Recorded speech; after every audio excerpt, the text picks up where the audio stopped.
नमस्कार दोस्तों, आप लोग को बता दो कि रमेश रसीमिया जी का फिर से तांडव मचा देने वाला new Chaita song first song आ रहा है। वह कौन सा सॉन्ग आ रहा है मैं आप लोग को इस वीडियो में बताएंगे। उससे पहले अगर आप लोग मेरे चैनल पर नए हैं और रमेश रसीमिया जी को सच्चे वाले फैंस हैं तो इस वीडियो को दिल से लाइक करके चैनल को सब्सक्राइब जरूर करें। तो बिना समय लेते हुए इस वीडियो को स्टार्ट कर देते हैं।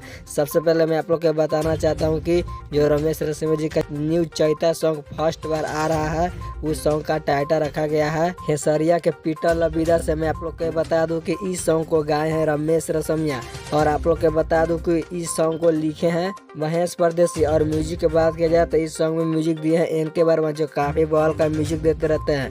मैं आप लोग को बता दूं कि इस सॉन्ग को कल सुबह 6 बजे रमेश रसीमिया ऑफिशियल यूट्यूब चैनल के माध्यम से रिलीज किया जाएगा। तो आप लोग इस सॉन्ग को जरूर सुनेगा जो काफी ब्लास्ट का सॉन्ग है। और आप लोग मेरे दूसरा चैनल को सब्सक्राइब नहीं किए हैं तो जाकर सब्सक्राइब कर ले, डिस्क्रिप्शन में लिंक दिया हुआ है और इंस्टाग्राम का भी लिंक दिया हुआ है, जाकर इंस्टाग्राम पर भी आप लोग फॉलो कर लीजिए। तो मिलते हैं नेक्स्ट वीडियो में, तब तक के लिए जय भोजपुरिया समाज।